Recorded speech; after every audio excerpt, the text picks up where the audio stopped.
Holy basil, basil, sweet basil, Tulsi. What's the same? What's the difference? These are wonderful plants. They're both in the mint family. Um, the holy basil, which botanical name is Ocimum tenuiflorum, and sweet basil is Ocimum basilicum, right? That's the one you find in the grocery store. The two herbs have many similarities, but some key differences. So let's look at it from West and from traditional Chinese medicine, the Eastern side, and also this Ayurvedic knowledge, because that's where the plant is native, holy basil, and basil too, as a matter of fact. So, because sweet basil, regular basil is sweeter in property, it's going to be used more culinary, right? We use it a lot in food. It is also a wonderful, wonderful medicine. Like I said, similar properties. But holy basil is much more bitter. It's even called hot basil because of its peppery flavor in some Indian cookbooks. So you'll recognize that nomenclature if you see it. They're both in the mint family. Holy basil is going to have jagged leaves, a little more, purpley colored, hairier stems, whereas regular basil has those beautiful rounded leaves, green, and less hairy. So you can recognize the plants now, right? Because we go into growing these plants in our Healing Herb Health session on this, as well as all these other applications of these herbs. Now, they're both antimicrobial, anti-inflammatory, analgesic. Sweet basil a little more on the antiseptic side, but holy basil too, so you're kind of splitting hairs there.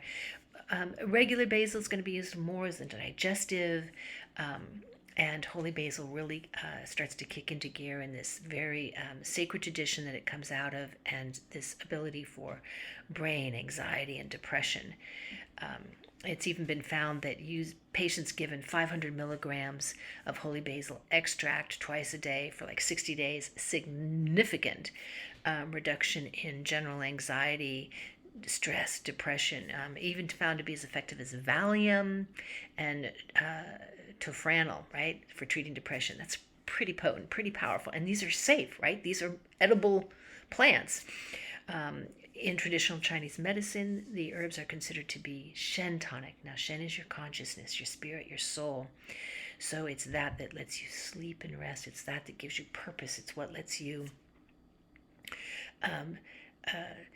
meet your purpose in life, right?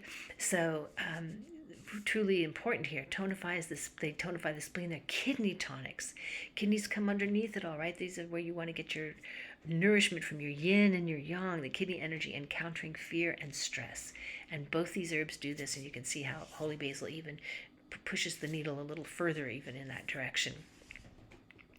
Holy basil is one of the few herbs in Ayurvedic medicine and the Hindu tradition, that is also considered to be able to, it's called the incomparable one, that's what Tulsi means, to harmonize the bioenergetic fields of the body, right? This means the chakra systems that go right up the center of the body, and when balanced and healthy, happy physical life, happy mental emotional life, and an opening for the transcendental, for a spiritual life. This is one of the world's great body, mind, and spirit herbs.